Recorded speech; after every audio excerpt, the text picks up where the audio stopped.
Nou vriende, goeiemôre. Ons is die Here nog dankbaar dat ons andermaal weer kan saam wees so rondom sy wonderlike woord, en die gebed van my hart is dat die Here vir ons met wysheid sal bekragtig om die waarheid van sy woord ter harte te neem, dit te verstaan, dit uit te leef tot sy eer en tot verheerliking van sy naam. Nou ons het 'n klein mylpaal bereik vanmôre.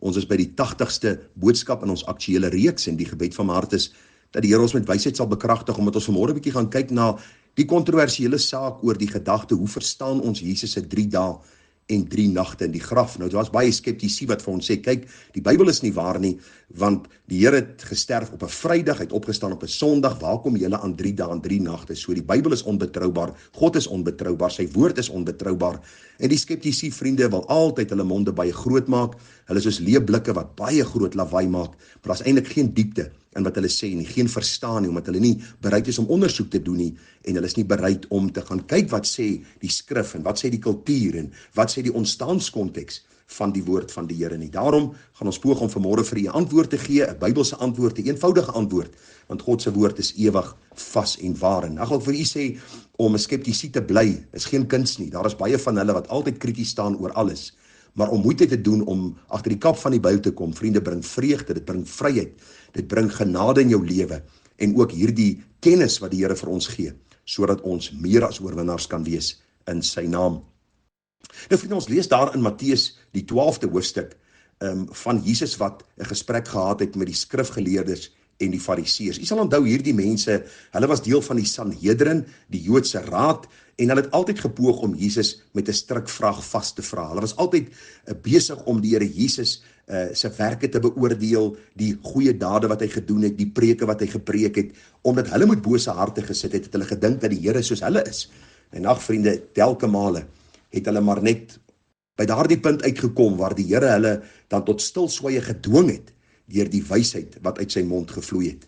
En nou sien ons hier in Matteus die 12de die volgende. Daar in Matteus 12:38, toe spreek sommige van die skrifgeleerdes en die fariseërs en sê, Meester, ons wil graag 'n teken van u sien.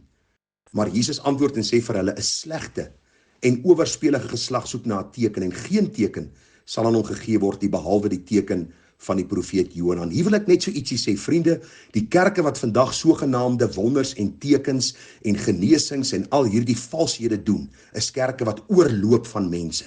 Want hulle sê, ons soek 'n teken, ons soek 'n nuwe stem, ons soek 'n nuwe wonder, ons soek 'n nuwe droom wat vir ons verklaar word. En hulle stroom na hierdie kerke. Waarom? Want hulle het God se waarheid nie lief nie. Die Bybel sê 'n slegte en owerspelige geslag. En ek dink baie van hierdie kerke gaan mooi in die hand van die anti-kris eendag speel, omdat hulle valse wonders en tekens doen en mense daardeur gaan mislei.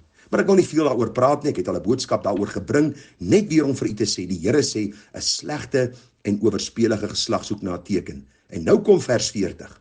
Nou sê die Here, hierdie een teken gaan ek aan julle gee. En wat is hierdie teken? Die teken van Jesus se godheid. Want soos Jona 3 dae en 3 nagte in die buik van die groot vis was, so sal die seun van die mens 3 dae en 3 nagte in die hart van die aarde wees. So Jesus kom en hy maak hierdie verklaring dat hy gaan sterwe en dat hy gaan opstaan uit die dode, omdat hy God is, heerser ook oor lewe en oor dood. Nou lees ons in Matteus 28 vers 1, en laat na die Sabbat, toe dit begin lig word, teen die eerste dag van die week, dis nou die Sondag, kom Maria Magdalena en die ander Maria om na die graf te gaan kyk. En nou lees ons in Lukas 24 vers 5 tot 7, 'n soortgelyke gebeurtenis, en toe hulle baie bevrees word, en met hulle aangesig aan die aarde buig, sê die manne vir hulle, waarom soek julle die lewende by die dooies? Hy is nie hier nie, maar hy het opgestaan, onthou hy vir julle gesê het, toe hy nog in Galilea was. Die seun van die mens moet oorgelewer word in die hande van sondige mense en gekruisig word en op die 3de dag opstaan. En nou vriende, hier is waar baie van die kritici en mense sê, maar luister, as die Bybel sê die 3de dag, 3 dae, 3 nagte, hoe werk dit as Jesus dan die Vrydag gekruisig was en dan die Sondag opgestaan het? En daar was verskeie verklaringe wat gegee was vir hierdie saak, en u is welkom om so 'n bietjie navorsing op die eie te gaan doen, creationministries.com, gotaquestion.org, daar is soveel platforms waar 'n mens goeie navorsing kan doen. Maar vriende, om die antwoord vir u eenvoudig te maak, is dat die Joodse kalender en die manier hoe Jode daar bepaal het, was anderste as wat ons dit bepaal. Kom, ek gaan vir u 'n voorbeeld gee. Vrydag, vriende, het al reeds op 'n donderdag aand 6 uur by die Jode begin, en het die Vrydag aand 6 uur geëindig. Die Vrydag aand 6 uur het die Saterdag begin tot die Saterdag aand 6:00, die Saterdag aand 6:00 tot die Sondag aand, so met ander woorde, hulle daad van 6 tot 6 gestrek. Anders as ons in wat 12:00 begin en weer 12:00 eindig. Ons sien dit baie duidelik ook daar in die boek Ester. Nou as jy bietjie gaan studie doen, sal jy onthou dat Ester dan hierdie geweldige aanslag beleef het op die lewe van die Jode deur hierdie man Haman. Haman wil graag die Jode dood gesien het en ons weet van die komplot wat Haman gesmee het. En nou lees ons hierdie woorde, vriende, daar in Ester 4 vers 16. Daar staan: gaan heen, versamel al die Jode wat in Susan te vinde is en vas julle om my ontwil. En julle moet nie eet en nie drink nie, 3 dae lank, nag en dag, en ook met my dienaresse sal net so vas. En so sal ek na die koning ingaan, wat nie volgens wet is nie.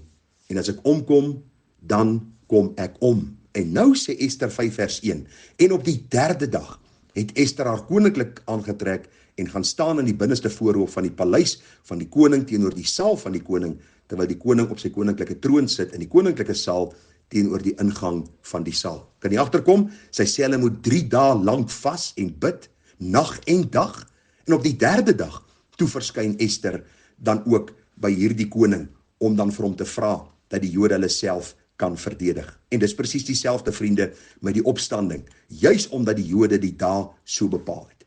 So Vrydag, Saterdag en Sondag het as 'n heeldag, 'n dag en 'n nag, in die Joodse gedagte, in die Joodse kalender, in die Joodse week ingepas. En daarom kan ons met vrymoedigheid sê, daar is geen weerspreking of dat die Bybel teen homself praat of daar's valsheid nie, want volgens dit wat die Jode verstaan het, was daar geen probleem gewees nie, tot die skeptici 'n probleem gemaak het van iets wat eintlik geen probleem was nie.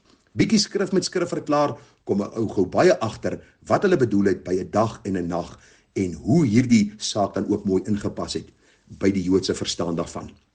Mag die Here vir ons genade gee, ag vriende, dat ons die woord sal sien as die betroubare bron van waarheid. Die Here sê vir ons, dat die hele skrif is deur God ingegee, is nuttig tot lering, tot weerlegging, tot regwysing, tot onderwysing in die geregtigheid, sodat die mens van God volkome kan wees, vir elke goeie werk volkome toegerus. En ag vriende, mag u en ek die Bybel lees met nuwe oë, en mag ons soos Dawid sê, o ek het die wet van die Here lief, en o open my oë, Here, dat ek kan sien die wonders uit u wet, dat ons sal honger en dors en smag na die waarheid van die woord, sodat die versadiging van sy waarheid ons siele sal stig en ons in aanbidding voor die Here sal neerbuig.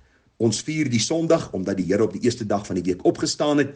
Die Nuwe Testamentiese kerk staan, vriende, op hierdie kosbare waarheid, dat elke Sondag is vir ons 'n opstandingsdag, waar ons terugkyk na hierdie Here Jesus wat geleef het, wat gesterf het, wat opgestaan het, sodat ons ook kan weet wat in hom sterwe, dat ons vir ewig saam met hom sal lewe. Wonderlik om te weet dat hierdie waarheid vasstaan en dat ons kan uitsien na heerlikheid saam met die Here vir ewig en altyd. Baie groete vir u, baie seën, laat u lig skyn, mooi dagie verder vir u. Tada.